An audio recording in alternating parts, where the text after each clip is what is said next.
They thought they could scare us with rules, threats, and even the police. What the HOA didn't know was that my wife isn't someone you can intimidate, because she's the county sheriff. When the cops arrived at our door, the entire neighborhood expected us to be dragged out in handcuffs. Instead, what happened next left the HOA speechless, and everyone watching learned a lesson they'll never forget. When my wife and I first moved into the neighborhood, we were excited about starting a new chapter of our lives. The house was everything we had hoped for: quiet, comfortable, and with just enough space for us to finally feel at home. We imagined peaceful evenings on the porch, planting flowers in the yard, and maybe even hosting a barbecue with the neighbors once we settled in. But little did we know, trouble was waiting for us the very first day. The HOA president came strutting over like she owned the entire block. She had a clipboard in one hand, a fake smile on her face, and the kind of attitude that told you she wasn't here to welcome us. Without even saying, "Welcome to the neighborhood," she immediately started going through a list of rules. She told us where we could park, how tall our grass should be, what color we were allowed to paint our mailbox, and even how many flower pots were acceptable in the front yard. At first, I thought she was just trying to be helpful, but the way she spoke, it wasn't advice. It was a demand. We smiled politely and listened, but as soon as she left, my wife shook her head. She told me, "This woman isn't here to help us. She's here to control us." I laughed it off at first, thinking maybe she was just exaggerating, but it didn't take long for me to see she was absolutely right. Within a week, the letters began. Every morning, we would find a folded paper taped to our front door. At first, I thought they were friendly reminders, but the language in those letters told a different story. They weren't just about small things, they were written to humiliate us. Words like non-compliant, eyesore, and rule breakers jumped off the page. They accused us of being careless homeowners, of not respecting community standards, and even of bringing down property values. One letter claimed that my truck was parked 2 inches over the line in our driveway.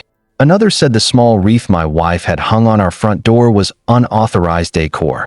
The most ridiculous one complained that our garbage bin had been visible for 5 minutes longer than the acceptable time frame. Each letter was signed off with the HOA president's name, like she was proud of every insult. My wife, being calm and collected, told me not to let it get under my skin. She reminded me that we weren't doing anything wrong and that we had every right to live in our own home without being bullied. But I could see the frustration building inside her. She's strong, but she doesn't like being pushed around, especially when she knows someone is abusing their power. The final straw came when we planted a small garden in our front yard. It wasn't anything big, just some flowers, herbs, and a couple of vegetables my wife loved to grow. It made the house feel alive, colorful, and welcoming.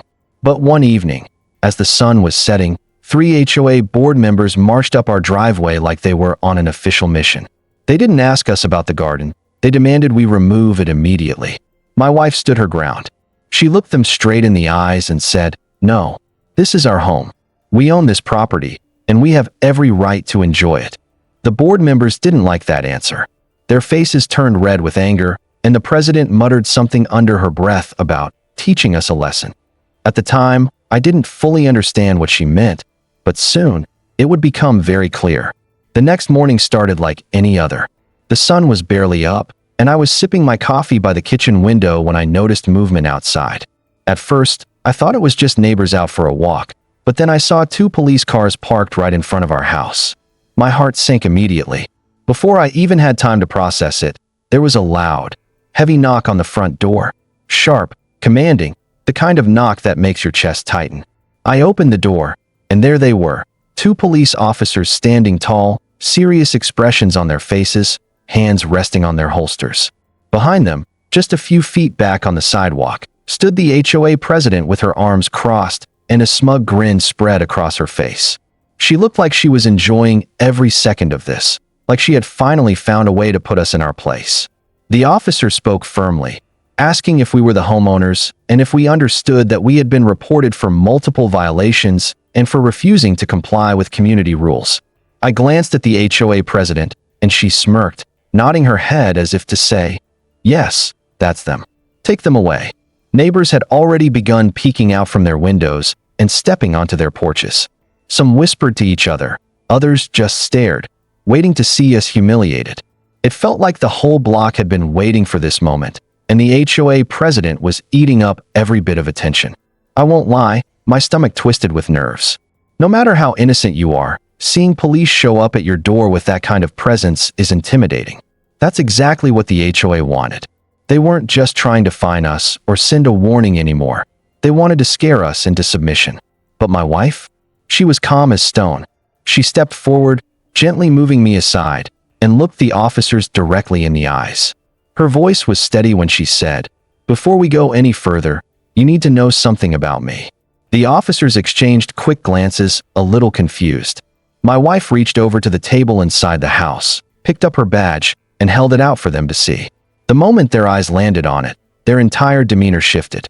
One of the officers straightened up immediately, his serious expression melting into shock and recognition.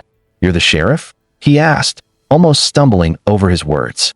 "That's right," she said calmly. "I am the elected county sheriff, and I'd like to know why you were called here over a garden and a wreath on my front door." The silence that followed was heavy. The HOA president's smug grin disappeared instantly. Her face drained of color, and she actually took a step back as the realization hit her. The crowd of neighbors who had been watching with curiosity suddenly grew quiet too. Everyone could feel the shift. The officers, now clearly embarrassed, lowered their voices and explained that they had been told we were refusing to follow the law, that we were hostile and uncooperative. My wife raised an eyebrow and asked them if planting flowers was a crime in this county. The officers shook their heads quickly, apologizing under their breath. The tension broke, but the message was clear. The HOA had gone way too far. What was meant to be an act of intimidation had just blown up in their faces. And the best part? The entire neighborhood had witnessed it. The moment the truth came out, the entire scene flipped upside down. The officers who had arrived ready to enforce the HOA's complaints were now apologizing to us. They lowered their tone, showing respect to my wife, and explained that they had no idea who they were walking up to. My wife nodded but didn't let them off the hook so easily. She pointed out how serious this was, not just for us, but for the officers themselves. She reminded them that responding to false reports wastes valuable time and resources that should be spent on real emergencies. Then she turned her attention to the HOA president. My wife's voice was steady, but firm, the kind of tone that makes people freeze in their tracks. She told her flat out that making false accusations could be considered harassment, even filing a false police report. The HOA president tried to mumble an excuse, but the damage was already done. She had been exposed in front of neighbors, officers, and the entire community. The officers gave her a warning on the spot, telling her this behavior needed to stop immediately. The embarrassment on her face was undeniable. Her authority, her control, her so-called power over the neighborhood had crumbled in just a matter of minutes.